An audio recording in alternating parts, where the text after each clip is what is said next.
We will, as I said, when we receive machines. What's that not be that's the point? That was my next question. You got speed for one thing. What are the other two going to ship you a machine you can review exactly? You already got one because When we get these machines,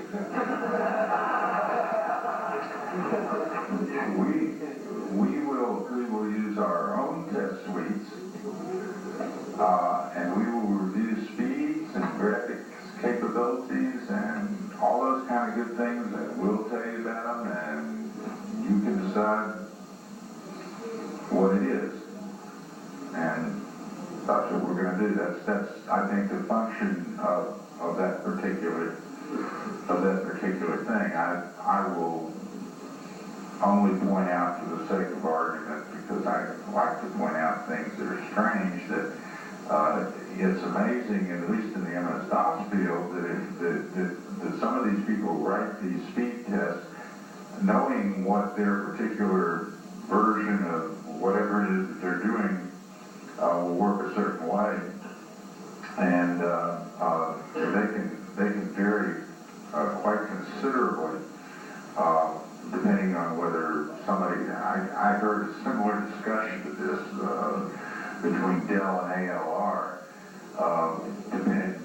Dell, of course, wrote their own, and ALR wrote their own, and it showed the other one was much slower, and that sort of thing. So we'll do that. We have, speaking of Kevin Darling, it's about time for a seminar.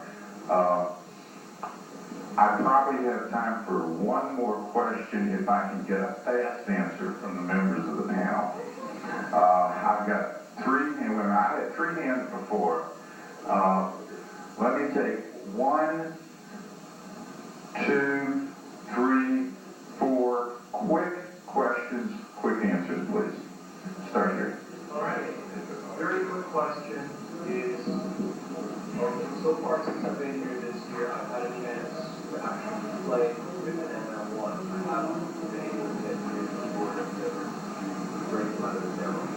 Anyway, as far as the windowing system is concerned on all 3 machines, the ML1 I was using display codes instead of working on city calls.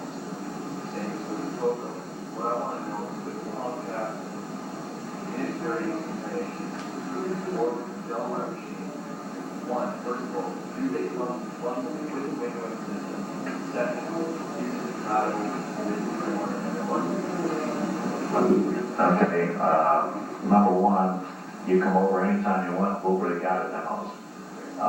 Number 2, Kevin Darling has not ported the windowing system to the system 4 yet, so I can't talk about it. I don't think it's going to be bundled with the machine, and since he's doing the port, I'm sure the display codes will be compatible. If we use Kevin Darling's Windows, and I'm not the only one, we have several people that have to agree with that, and it would be identical to what is running in M1. If not, the windowing software that Dave Bridger has done would be compatible to something, and it's hard to say now because we don't have enough information about what Kevin's actually going to do. But we're trying to maintain compatibility for reasons I mentioned earlier. Well, I don't think that. To the, not the M1, Kevin Darling Windows. How many machines do you expect to sell, say, over the next 3 years? How many machines do we expect to sell? I don't think anyone would give you a straight answer on that. Yeah. How big is the market? Oh, I don't think it's that big. Less than 50,000.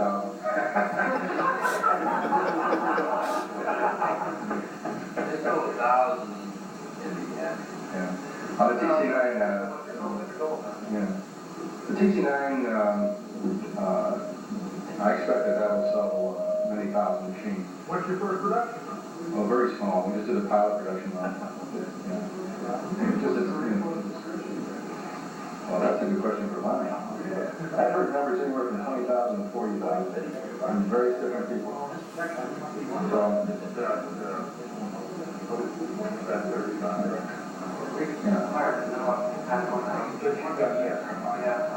The industry standard is 7. I mean, you play games with those numbers forever. The industry started about 35. The industry standard is 7 pass-alongs per copy of a magazine. You can play all kinds of numbers with that. I mean, I know people that claim 15 and 20 and stuff like that. Some that only claim 4 or 5. So there's plenty of market out there. Well, Just one comes out of this question that has been raised about you guys don't get together and compatibility. We're starting from a CoCo base. You have a nice large group to work with. I think from my first biggest point is when we buy any one of the machines that's available, anything we plug into it for hardware should be compatible with the other machines. no, that, And same thing with software. Okay. And if you're going to go with one machine, then you're going to get locked out of something built for the other machine. no, that wouldn't be the case. Now, first off, you're not dealing with the CoCo base as your starting point. There's an existing OSK base out there in excess of 100,000 machines. Okay, 90,000 of them are dedicated. You're not going to sell them a bit of software. That still leaves 10,000. What we have to do is integrate the CoCo community into that market, or integrate that market into the CoCo, tail comes before the developer, what have you. Hardware compatibility, machine to machine, I don't think it's necessary. Software compatibility, absolutely essential. Two quick answers to that. The TC9 is the only one of the 3 machines that is the only one of, actually, of the 4 machines, because there's both the TC9 and the TC70. The TC9 is a color computer compatible, 100% compatible machine to what you currently have, and it's designed to be a bridge between the Color Computer 3 and the future with 68K. And part of the goal that we have there is to maintain you as a group by offering you a piece of hardware that is better than what you've got now, that will give you a path to the future with OSK. Unless you want to take a big jump, spend $1,000 plus, 779 in whatever area, and go to one of the 68K machines. And we've always maintained compatibility from machine to machine. We've sold software for OSK longer than anyone else in the world, and all of our software runs in every OSK machine on the market and always will. So I don't think there'd be a problem as far as software. The question was about Windows compatibility or hardware compatibility? Both? Well, basically, both. Compatibility for both. Like, you can make sure that your whole group stays with one machine. If we walk in, for instance, the MS1, Right. is there going to be something available for a current machine that we can't run with yours? Not from us. No, we would never do any software product that would be only specific to our machine unless there was a particular piece of hardware, well, in the case of like his stereo thing or DJ, we would not intentionally make a software product that would only run on our machine. Right, and that's our attitude too, is we don't intentionally write stuff that's for our machine only. There are some things for us to consider though, and once again it comes up with IMS's attitude about what its competition is.